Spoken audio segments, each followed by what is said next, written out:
Hello there, assalamu alaikum, and ahlan wa sahlan, marhaba ji, ainu bakhair ragle, and a very good morning to all of you. Well, Janab, this is me, none other than Chirpy and Crispy, live and loud.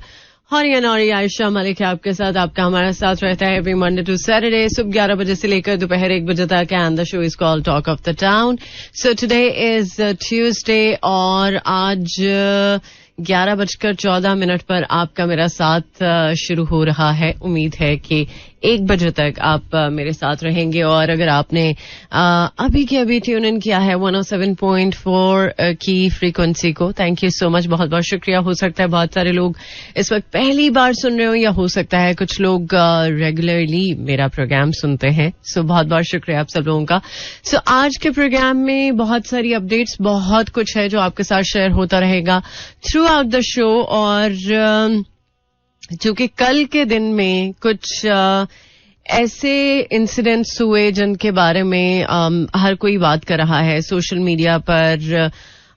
बहुत सारे लोग in fact अपना अपना point of view share कर रहे हैं. Specially कॉमसैट के हवाले से जो एक कंट्रोवर्सी आई, उसके बारे में आज के प्रोग्राम में मैं डेफिनेटली बात करना चाहूंगी. और इसके साथ साथ तुर्की और शाम के जलजले के हवाले से भी बात करेंगे. तकरीबन 45,000 के करीब हलाकतों की जो रेशो है वो सामने आई है.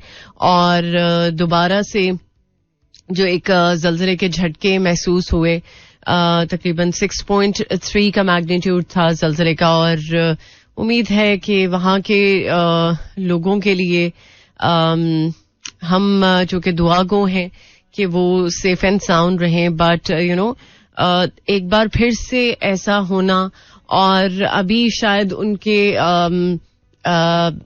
जो हालात हैं वो वैसे ही हैं. अभी तक यू नो लोगों की जो हलाकतों की खबरें हैं वो आ रही हैं, लेकिन ऐसी सूरत हाल में कि अभी तक वो लोग रिकवर हुए ही नहीं थे यू नो जलजले के असरात से. और एक दफा दोबारा से फिर यू नो जलजला आया और उसकी वजह से भी सूरत हाल वर्स्ट है.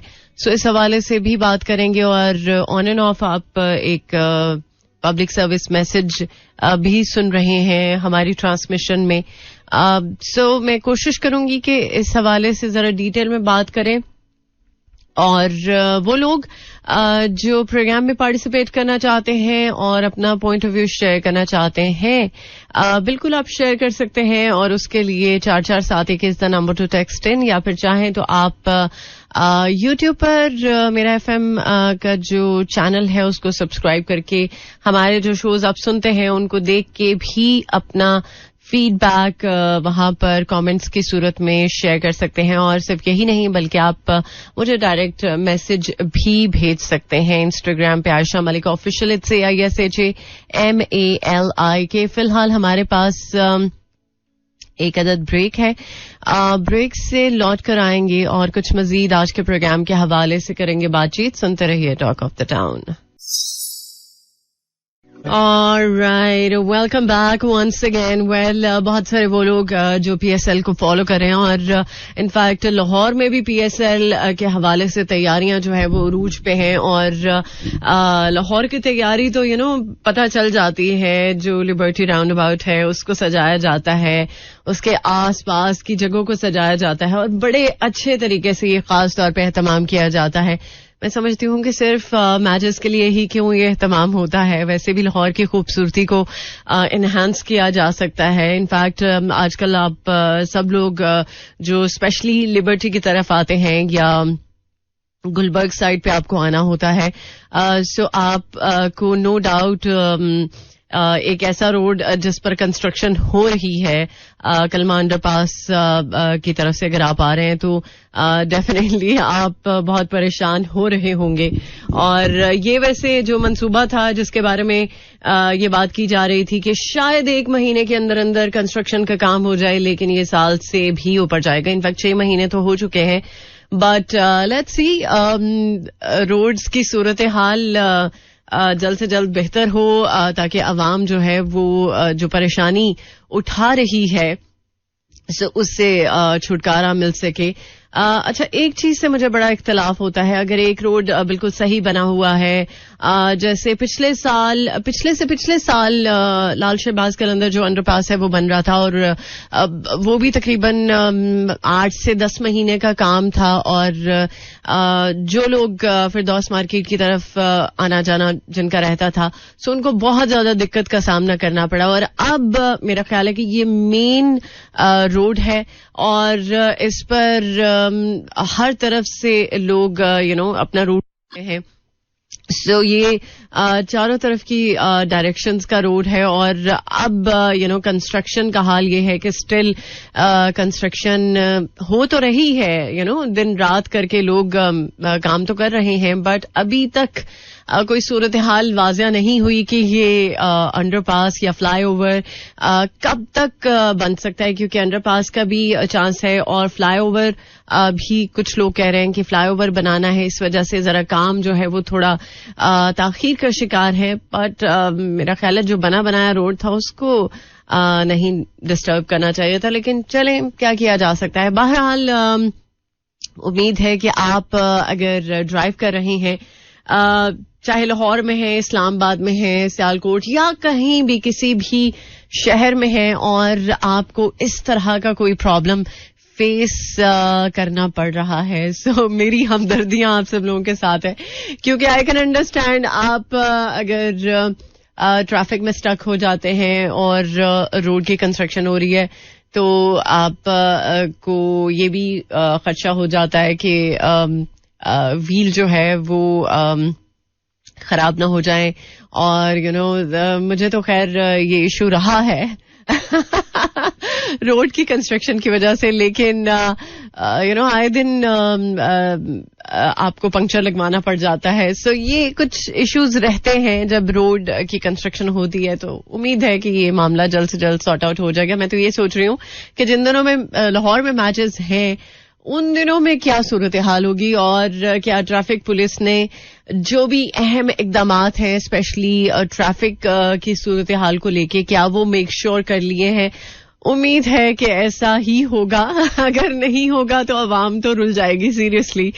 सो मैं नहीं चाहूंगी कि ऐसा कुछ हो. बहरहाल पीएसएल की रौनकें हैं, और लोग शायद ये चीज अवॉइड कर जाते हैं. लोगों को शायद कोई फर्क नहीं पड़ता, क्योंकि वो लोग जो पीएसएल को लेके बहुत एक्साइटेड रहते हैं. सो वो ये चाहते हैं कि चलें लाहौर की रौनकें बहाल हों, बल्कि पाकिस्तान की रौनकें बहाल हों, क्रिकेट की रौनकें बहाल हों.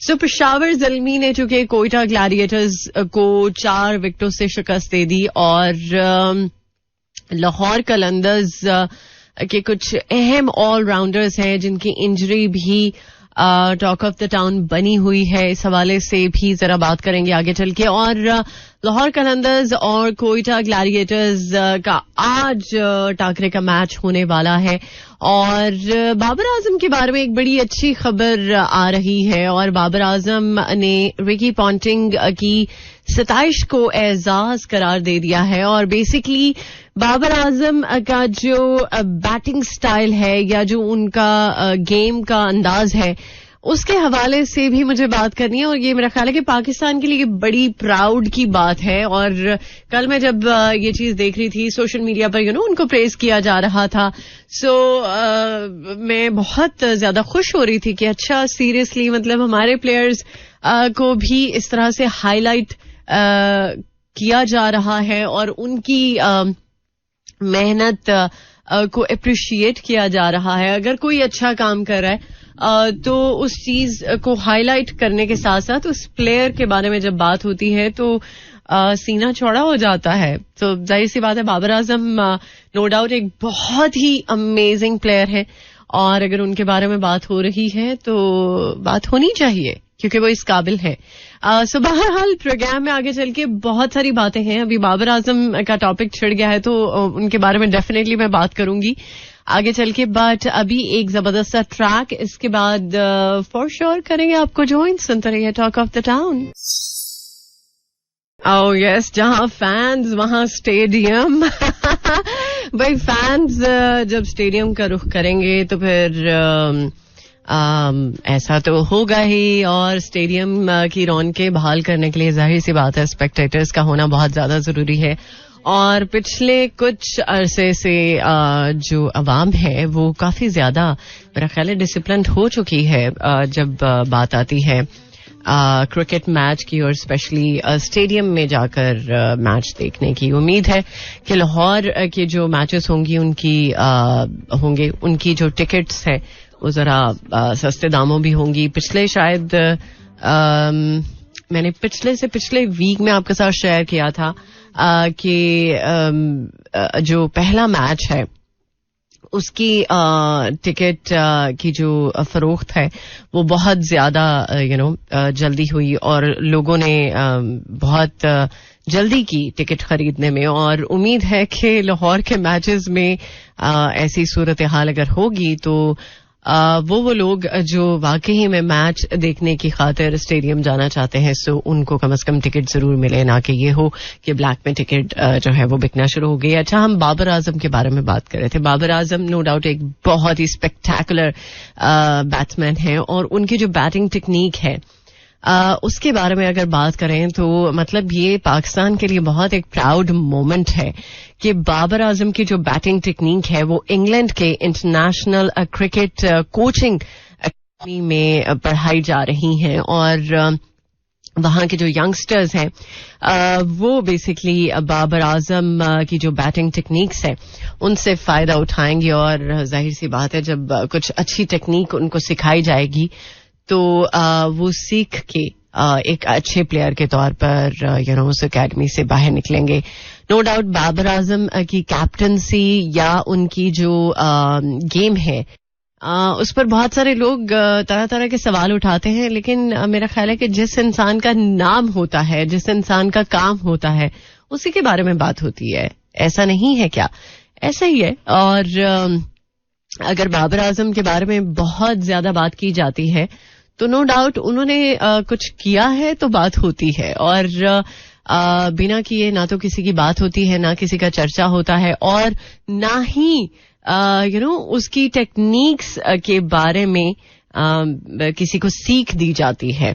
सो चले, ये तो मतलब मैं समझती हूं कि बाबर आजम ने शायद वक्त लेके ये चीज प्रूव की है कि अगर उनकी पर्सनालिटी एक बहुत खूबसूरत है, और उन्होंने अपनी पर्सनालिटी को भी अच्छे से मेंटेन रखने के साथ साथ अपनी गेम को भी फोकस किया. सो उनकी गेम के बारे में अब इंग्लैंड की जो क्रिकेट एकेडमी है वहां पर उनके बारे में बात हो रही है, और उनको सिलेबस का हिस्सा बना दिया गया है उनकी जो बैटिंग टेक्निक है. सो ये पाकिस्तान के लिए बहुत बड़ी बात है. So congratulations to by the way Babar Azam, और मेरा ख्याल है कि आने वाले दिनों में वो और मजीद कुछ अपनी बैटिंग टेक्निक्स को लेके निखार लेकर आएंगे और इसी तरह से अच्छा परफॉर्म करते रहेंगे. सो HPL PSL के हवाले से अगर बात करें तो मुल्तान सुल्तान्स और पेशावर ज़ल्मी जो कि पॉइंट्स टेबल पर पहली और दूसरी पोजीशन को बनाने में कामयाब हुए हैं. सो लेट्स सी कि इनकी पोजीशंस को कौन हिलाता है. आज चुके जो मैच होने वाला है वो काफी ज्यादा टक्कर का मैच है, और इसमें लाहौर कलंदर्स और कोयटा ग्लैडिएटर्स आज आमने सामने होंगे. सो लेट्स सी कि किसकी परफॉर्मेंस जो है वो बेहतरीन परफॉर्मेंस के तौर पे बाहर आती है निकलकर. और अभी इनफैक्ट मुझे आपके साथ मर्दमशुमारी के बारे में भी बात करनी है जिसको कंप्लीटली डिजिटलाइज्ड कर दिया गया है. सो इस हवाले से भी बात करेंगे. फिलहाल लेकर चलूंगी आपको टुवर्ड्स another song, और उसके बाद मजीद आज के प्रोग्राम के बारे में बातचीत होती रहेगी. सो 11:42 ऑन द डायल. अभी एक गाना सुन लेते हैं आसिम अजहर की आवाज में, इसके बाद करेंगे आपको join. Alright, welcome back once again. Well, 7वीं डिजिटल मर्दमशुमारी के बारे में बात करें. आ चुके 21 तारीख हो चुकी है फरवरी की, बट 20 फरवरी से डिजिटल मर्दमशुमारी के पोर्टल का इफ्तिताह जो कि कर दिया गया है. और इनफैक्ट जो छठी मर्दमशुमारी थी उसके बारे में अगर बात करते हैं तो वो मुतनाज़ा हो गई थी. और अब ये चीज मेक श्योर की गई है कि जो 7वीं मर्दमशुमारी है वो मुतनाज़ा ना हो. और अवाम को मर्दमशुमारी के लिए मुख्तलिफ ऑप्शन दिए जा रहे हैं. सो चूंकि 1 मार्च से मर्दम और खाना शुमारी की जो प्रॉपर एक फील्ड वर्क है वो शुरू हो जाएगा. और 1,26,000 टैबलेट्स पूरे मुल्क में पहुंचा दिए गए हैं. और लेट्स सी कि इस दफा की जो मर्दमशुमारी है वो नो डाउट पहली मर्दमशुमारी की निस्बत जरा डिफरेंट है. और चूंकि इसको पूरी तरह से डिजिटल करने के लिए तकरीबन 1.5 साल का अरसा रिक्वायर्ड था. और इस पर 1.5 साल से काम हो रहा था. और नादरा और पीबीएस की टीम ने इसमें चूंकि मिलके काम किया है और मर्दमशुमारी के लिए ये चीज मेक श्योर की है कि इस दफा की जो मर्दमशुमारी एक तो वो मुतनाज़ा ना हो और दूसरा ये कि प्रॉपर उसके बारे में जो भी चेक एंड बैलेंस है उसको मेक श्योर किया जाए. सो मुल्क की पहली डिजिटल मर्दमशुमारी के लिए फील्ड वर्क जो कि 1 मार्च से होना है और 1 अप्रैल तक शेड्यूल है. और इनफैक्ट देखा जाए तो पाकिस्तान की तारीख में ये पहली बार हो रहा है कि लोगों को खुद शुमारी का ऑप्शन दिया जाएगा. और डिजिटली ये चीज मेक श्योर होगी. और इसमें उम्मीद है कि गलती के चांसेस भी जरा कम ही होंगे. I hope so. वेल जनाब, अब ये तो एक खुशाइंद बात है कि पाकिस्तान में पहली दफा ये चीज हो रही है कि डिजिटली मर्दमशुमारी का जो काम है वो होगा और अवाम को कुछ ऑप्शन दिया जाएगा पहली बार. और लोग इस पर उम्मीद है कि खुश भी होंगे. और जहां जहां कॉपरेशन रिक्वायर्ड होगा वहां वहां कॉपरेशन अपना दिखाएंगे. सो इसी नोट के साथ अभी प्रोग्राम में एक अदद और ट्रैक करने जा रही हूं प्ले. और ये वो ट्रैक है जो मेरा ऑल टाइम फेवरेट है. शायद वो लोग जो रेगुलरली मेरा प्रोग्राम सुनते हैं उनको अंदाजा होगा कि ये गाना मैं ऑन एंड ऑफ आपके लिए प्ले करती हूँ.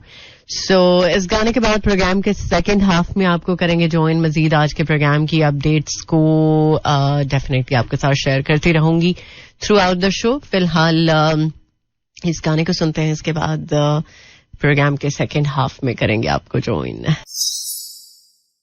Alright, welcome back. Well, programme के सेकंड हाफ में खुश आमदीद. और एक ऐसा गाना जिसने पूरी दुनिया को हिला दिया है. इनफैक्ट मैं समझती हूँ कि कैफी खलील के बारे में जितनी भी बात की जाए कम है, क्योंकि एक इमर्जिंग स्टार और उन्होंने एक ऐसा ट्रेंड सेट कर दिया है कि चाहे कोई यंग है या किसी भी एज ग्रुप का बंदा है, सो उनकी आवाज हर दिल पे राज कर रही है.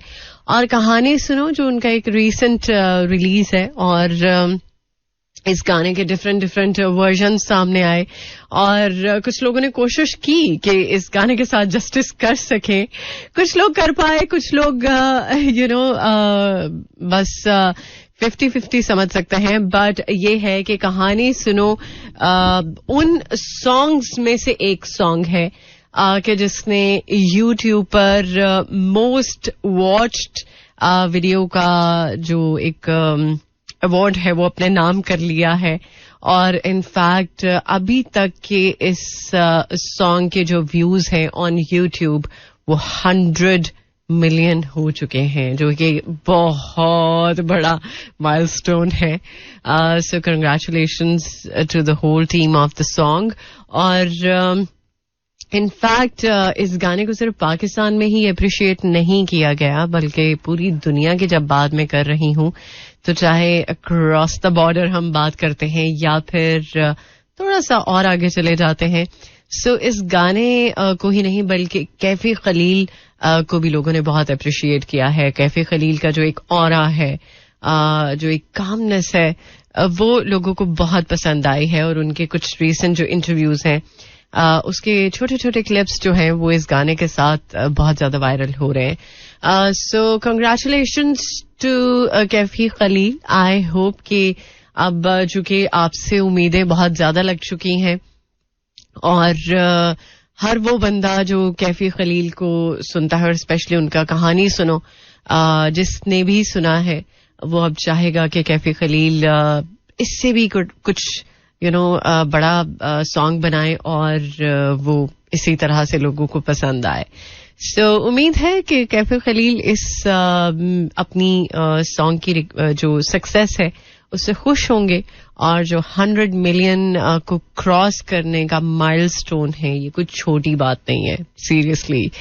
सो इसी नोट के साथ अभी इनफैक्ट मेरे दिमाग में बहुत सारी बातें चल रही थी, बट अभी एक्चुअली ये गाना ही चल रहा है, तो मैं सोच रही हूँ कि चले इस गाने को ही प्ले कर लेते हैं, इस गाने को सुन लेते हैं. जाहिर सी बात है, जब मैंने कैफी की बात की है तो उनका गाना भी बनता है. सो एक मैशअप जो आपने ऑन एंड ऑफ मेरे प्रोग्राम में ही सुना होगा शायद. सो ये काफी हद तक लोगों को पसंद आया है. नो डाउट इसके बहुत सारे वर्जन सामने आए हैं, बट ये जो पर्टिकुलर मैशअप मैं आपके लिए प्ले करने जा रही हूँ, इस मैशअप को आप सुनिए और इसके बाद डेफिनेटली आपको करेंगे ज्वाइन.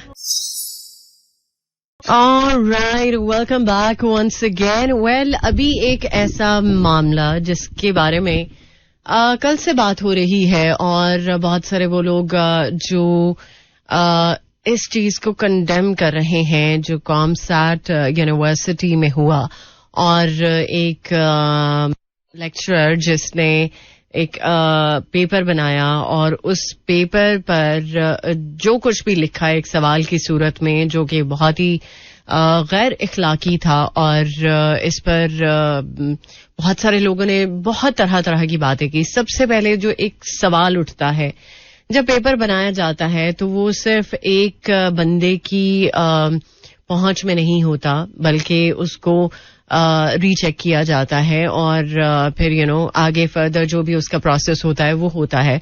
और ये कह देना कि उस प्रोफेसर को टर्मिनेट कर दिया गया है, so is that enough for that matter जो कि हुआ. और इनफैक्ट ये कहा गया कि ये तो दिसंबर का सवाल था, दिसंबर के पेपर में था, बट मंजर आम पर अब आया. और इनफैक्ट अगर मंजर आम पर अब भी आया तो क्या इस तरह का सवाल और पाकिस्तान में क्या मतलब पूरी दुनिया में कहीं भी आप इस तरह का सवाल नहीं कर सकते. और स्पेशली यंगस्टर्स जिनको हमें कुछ कंस्ट्रक्टिव सिखाना है या जिनको हमें कुछ ऐसा नॉलेज देना है जिसकी वजह से उनकी पर्सनालिटी बेहतर तौर पर निखर के आ सके, बजाय ये कि हम उनको सवाल पूछें कि जिसके बारे में मैं एग्जैक्टली बात भी नहीं करना चाहती. और बहुत सारे वो लोग जो इस चीज का जिम्मेदार ठहराते हैं कि मीडिया की वजह से ऐसा हो रहा है या सोशल मीडिया ने लोगों को बिगाड़ दिया.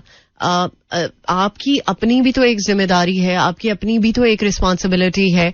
और जब बच्चा स्कूल में जाता है या कॉलेज यूनिवर्सिटी का रुख करता है वो दैट मीन के सीखने के लिए जाता है, एक फॉर्मल एजुकेशन के लिए जाता है ताकि वो इस माशरे में कुछ एक अहम रोल प्ले कर सके और एक सिविलाइज्ड इंसान के तौर पर उभर के सामने आ सके.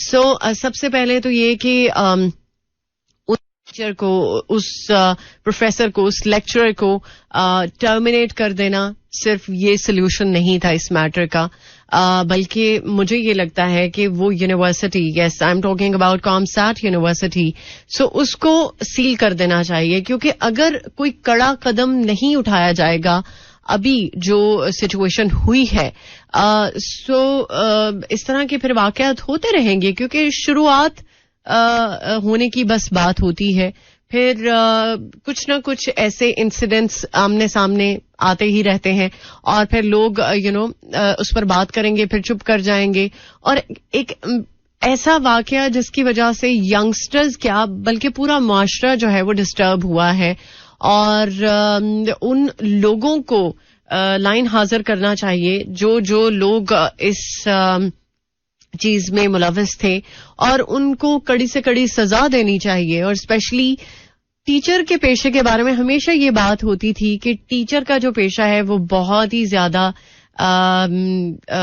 एहतराम का पेशा है और इसमें इज्जत बहुत ज्यादा है। लेकिन अगर इज्जत के पेशे की बात करते हैं यहाँ पर तो इस तरह की सिचुएशन क्रिएट हो रही है। सबसे पहला जब ये चीज मेरे आंखों के सामने से गुजरी तो सबसे पहला तो जो एक रिएक्शन था, अच्छा ये कहीं और हुआ होगा, नहीं पाकिस्तान में नहीं हुआ। मतलब सबसे पहले तो मैं खुद शॉक्ड हो गई ना कि मतलब ऐसा सवाल कि जिसको आप कभी इमेजिन नहीं कर सकते, राइट? और उस पे ऐसे लिखना था और स्टूडेंट्स क्या, टीचर्स क्या, मतलब कोई भी इंसान हो वो इस तरह का गैर इखलाक से गिरा हुआ कोई भी सवाल होगा उस पर आवाज उठाएगा और उस पर बात नहीं करना चाहेगा कि इस तरह के मामले को एड्रेस किया जाए।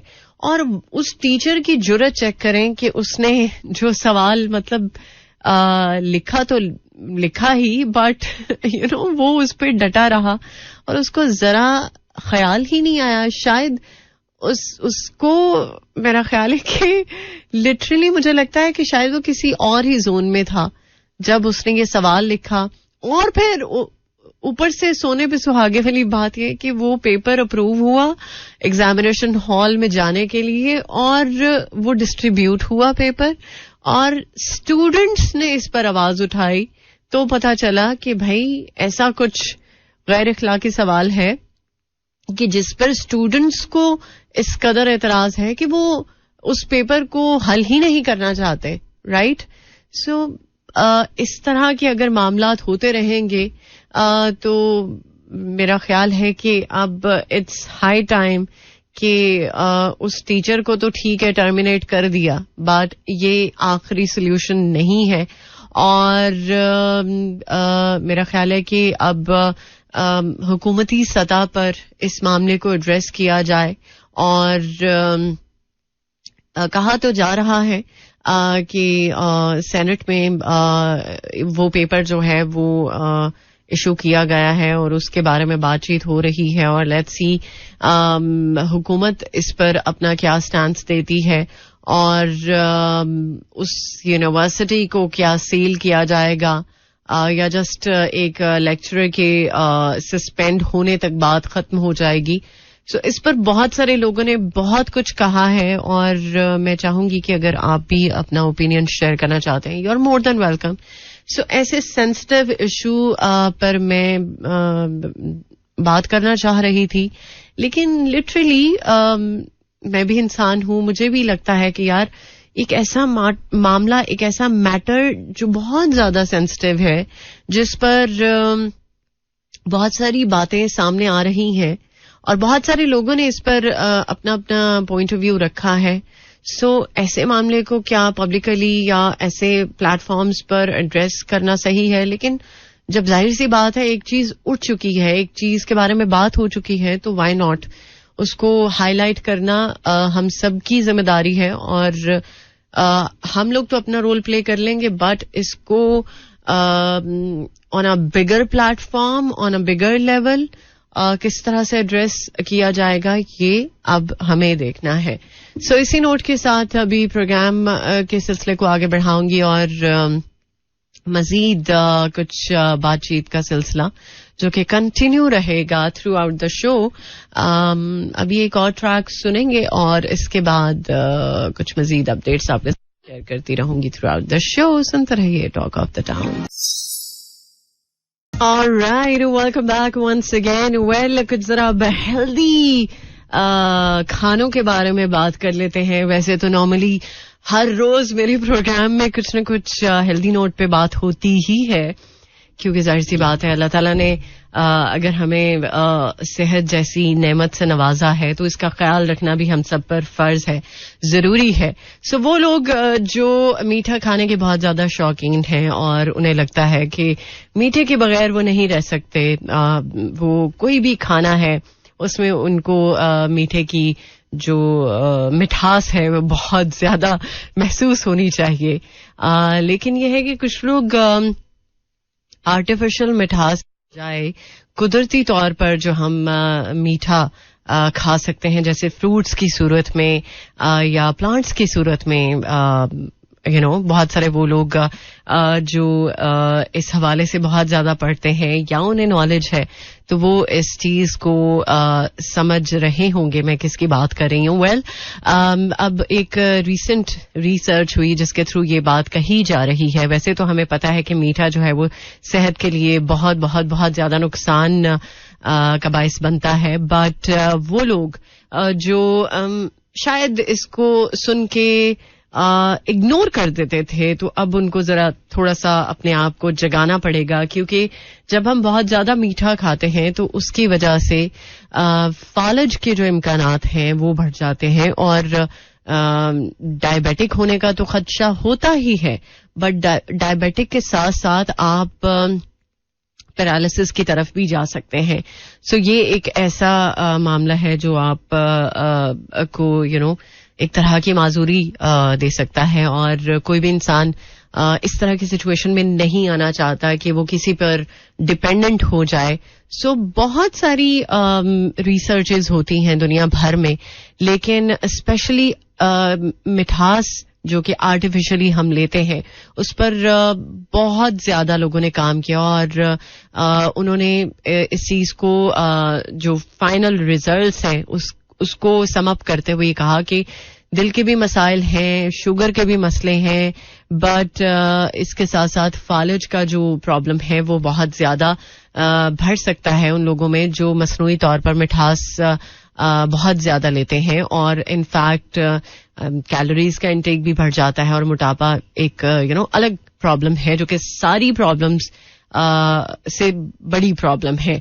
सो अगर आप चाहते हैं कि कुछ एक अच्छी और हेल्दी लाइफ गुजारना चाहते हैं तो कोशिश करनी चाहिए कि जो फ्रूट्स हैं उनका इस्तेमाल करें और फ्रूट्स का भी इस तरह से नहीं कि आप अगर फ्रूट जूसेस पर आ चुके हैं तो आप फ्रूट जूसेस पिएं और वो फ्रूट्स जिनमें बहुत ज्यादा मिठास होती है, मीठा होता है, जैसे केले हैं, केले में बहुत ज्यादा शुगर होती है. लेकिन अगर आपकी एनर्जी लो है, आपका बीपी लो है और आप वर्कआउट के फौरन बाद आप बहुत ज्यादा लेथार्जिक फील करते हैं तो आप सिर्फ एक बनाना खा सकते हैं, वो भी अपने ट्रेनर की रिकमेंडेशन पे, अदरवाइज नहीं. राइट. सो कुछ फ्रूट्स ऐसे हैं कि जिनमें मिठास बहुत ज्यादा होती है, सो उनको भी आपने एक बैलेंस तरीके से खाना है, ना कि आप के हाथ जो भी फ्रूट आया बस उसको आप खाने की करते हैं. सो हर चीज का जो बैलेंस है वो अगर आप मेक श्योर करेंगे तो आप की सेहत भी अच्छी रहेगी और वेट भी नहीं बढ़ेगा और जो मुख्तलिफ तरह की बीमारियों के बारे में मैंने बात की है सो उनसे भी आपका छुटकारा बना रहेगा. सो आई होप कि इस चीज को आप जरूर मेक श्योर करेंगे और कोशिश करेंगे कि एक अच्छी हेल्दी लाइफ के लिए आप जो भी कोशिश करें उसको आप कामयाब तरीन बना सकें. राइट. सो ये कुछ एक वो बात थी जो मुझे खटक रही थी और मैंने सोचा कि इस पर मुझे लाजमी बात करनी है और स्पेशली वो लोग जो चॉकलेट्स से पीछे नहीं हट सकते. तो आप डार्क चॉकलेट इस्तेमाल कर सकते हैं और वो आपको वैसे भी एनर्जाइज रखती है और वेट भी नहीं बढ़ने देती. तो आप थोड़ी सी अगर आपको थोड़ा वो एक क्रेविंग है चॉकलेट की तो आप डार्क चॉकलेट का इस्तेमाल कर सकते हैं. ओके. सो इसी नोट के साथ अभी एक और जबरदस्त सा ट्रैक करूंगी मैं, play in the voice of Junaid Jamshed. और जुनैद जमशेद का आज मैं एक गाना सुन रही थी, वो इनफैक्ट मेरे से पहले शो में ऑलरेडी प्ले हो चुका है. सो मैं सोचती हूं कि जुनैद जमशेद का कोई भी एक ऐसा सॉन्ग जिसके बारे में मैं ये कह सकूं कि ये जरा मुझे कम पसंद है, ऐसा हो ही नहीं सकता, राइट? सो मुझे लगता है कि जुनैद जमशेद का हर गाना बहुत ज्यादा पसंद है और शायद आपके साथ भी ऐसा ही हो. आप भी जुनैद जमशेद के इतने ही बड़े फैन हो और ऐसे ही आप उनको सुनते हो. सो इस गाने को अगर आप ड्राइव कर रहे हैं तो आई एम श्योर बहुत एंजॉय करेंगे. सो फिलहाल इस गाने के बाद कुछ मजीद अपडेट्स आपके साथ शेयर होती रहेंगी थ्रू आउट द शो और बल्कि प्रोग्राम को भी वाइंड अप करना है. टाइम भी ऑलमोस्ट खत्म होने वाला है, लेकिन चले फिलहाल सुनते हैं जबरदस्त से गाने को, इसके बाद करेंगे आपको join. Alright, welcome back once again. Well, बहुत सारे वो लोग जो ऑनलाइन काम कर रहे हैं या फ्रीलांसिंग में बहुत अच्छा अर्न कर रहे हैं, सो उनके लिए एक बहुत ही अमेजिंग अपॉर्चुनिटी है स्पेन की तरफ से और इस पर मैं डेफिनेटली बात करना चाहूंगी. सो कोविड के टाइम में बहुत ज्यादा लोगों ने वर्क फ्रॉम होम को मेक श्योर किया और कुछ लोग स्टिल इसी फॉर्मूला को अभी तक यूज कर रहे हैं और अभी तक वर्क फ्रॉम होम का जो एक कॉन्सेप्ट है, कुछ कंपनीज अभी तक इसके साथ जुड़ी हुई हैं. इसको फॉलो करते हुए उन्हें लगता है कि उन का काम शायद वक्त के साथ ज्यादा बेहतर हुआ है और घर से काम करने का जो एक मामला है उसमें थोड़ी शायद उनकी कंपनी को ज्यादा इम्प्रूवमेंट उनको मिली हो. सो अब ऑनलाइन काम करने वालों के लिए एक अपॉर्चुनिटी ये है कि वो अपने फैमिली को भी अपने साथ लेकर जा सकती है स्पेन. और ये एक बड़ा गोल्डन चांस है कि आप यूरोप के किसी मुल्क में मुंतकिल हो सकें, वहां पर रह सकें और एक अच्छी लाइफ गुजार सकें. सो इस हवाले से प्रॉपर जो एक कह लें सर्च हुई और उस सर्च में ये चीज सामने आई कि बहुत सारे ममालिक जहां पर ऑनलाइन काम को बहुत ज्यादा प्रमोट किया जाता है, सो उनमें पाकिस्तान का जो नंबर है वो 5वां नंबर है. यस. और डिजिटल नोमैड वीजा इसका नाम दिया गया है, जिसमें कुछ शराइत हैं. सो स्पेन की हुकूमत के मुताबिक ये नया वीजा प्रोग्राम ऐसे गैर मुल्की अफराद के लिए है जो कंप्यूटर्स या टेलीकम्युनिकेशन के दीगर शोबों में ऑनलाइन काम कर रहे हैं. सो इस वीजा के हुसूल के जो ख्वाहिशमंद अफराद हैं, कुछ शराइत हैं जिनको आपको फॉलो करना होगा या उन पर पूरा उतरना होगा. सो जो ख्वाहिशमंद अफराद हैं उनका ताल्लुक यूरोप से बिल्कुल भी नहीं होना चाहिए. यूरोप से बाहर के जो ममालिक हैं उनसे होना चाहिए और वो डेफिनेटली फ्रीलांसर हों और स्पेन से बाहर काम करने वाली किसी भी कंपनी में मुलाजमत कर रहे हों और इसके साथ साथ उनका तकरीबन जो 5 साल का एक्सपीरियंस है काम में उसमें कोई क्रिमिनल रिकॉर्ड ना हो और इसके साथ साथ किसी ऐसी कंपनी का हेल्थ इंश्योरेंस उनके पास होना जरूरी है जो स्पेन में भी काम कर रही हो और अपने शोबे में क्वालिफाइड हो और इसके लिए यूनिवर्सिटी डिग्री या काम के तजर्बे को बतौर वो सबूत पेश कर सकते हैं. और वीजा प्रोग्राम के लिए जो एप्लीकेशन देने वाले अफराद हैं उनकी वर्क हिस्ट्री भी रिक्वायर्ड होगी. तकरीबन 3 माह के दौरान वो किसी गैर मुल्की कंपनी के साथ जो भी उनका पेशा वराना ताल्लुक रहा है उसको उन्हें साबित करना होगा. और अगर उनके पास पाकिस्तानी अगर रुपये की बात करूं तो 7 लाख रुपए तक का उनके पास सरमाया होना चाहिए कि वो वहां पर एक अच्छे तरीके से जिंदगी गुजार सकें. लेकिन अगर आप अपनी फैमिली के साथ जाएंगे तो फिर उसमें थोड़ा सा क्राइटेरिया डिफरेंट होगा. और उम्मीद है कि वो लोग जो इस प्रोग्राम में चाहते हैं कि वो एलिजिबल हो सकते हैं और इस सारी रिक्वायरमेंट को पूरा कर सकते हैं, तो मेरा ख्याल है कि उनको जरूर इस नोमैड डिजिटल नोमैड वीजा को अप्लाई करना चाहिए.